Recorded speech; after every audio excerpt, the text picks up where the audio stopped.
जलक्रांती। अशेरी गडाच्या पायथ्याशी बांधला वनराई बंधार। पालघर जिल्हा परिषदेचा स्तुत्य उपक्रम। एकीकडे उन्हाळ्याची चाहूल लागताच पाणी टंचाईच्या झळा बसू लागतात, मात्र पालघरच्या वाडा तालुक्यातील ग्रामस्थांनी प्रशासनाच्या साथीने या समस्येवर श्रमदानातून उत्तर शोधले आहे। मुख्यमंत्री समृद्ध पंचायत राज अभियानांतर्गत आज अशेरी गडाच्या पायथ्याशी असलेल्या वाडा खडकोणा परिसरात एक भव्य वनराई बंधार उभारण्यात आला आहे। विशेष म्हणजे हा बंधार केवळ सिमेंट वाळूचा नाही, तर अधिकारी आणि ग्रामस्थांच्या एकजुटीचा आणि कष्टाचा आहे।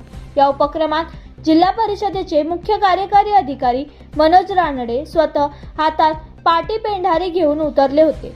त्यांच्यासोबत अतिरिक्त मुख्य कार्यकारी अधिकारी रवींद्र शिंदे, निवासी उपजिल्हाधिकारी सुभाष भागडे आणि उपमुख्य कार्यकारी अधिकारी अशोक पाटील यांनीही प्रत्यक्ष श्रमदान करून सर्वांसमोर एक आदर्श ठेवला आहे। तज्ज्ञांच्या मते अशेरी गडाच्या पायथ्याशी बांधलेल्या या वनराई बंधारामुळे परिसरातील जमिनीखालील पाणी पातळीत मोठी वाढ होणार आहे। याचा थेट फायदा गावातील विहीर आणि हातपंपांना उन्हाळ्यातही पाणी मिळेल। शेतीसाठी आणि पशुपालनासाठी पाण्याची सोय होईल। टँकर मुक्त गाव करण्याच्या दिशेने हे एक महत्त्वाचे पाऊल ठरेल। केवळ अधिकारीच नाही, तर स्थानिक सरपंच आणि मोठ्या संख्येने ग्रामस्थ तरुण मंडळी या कार्यात सहभागी झाली होती।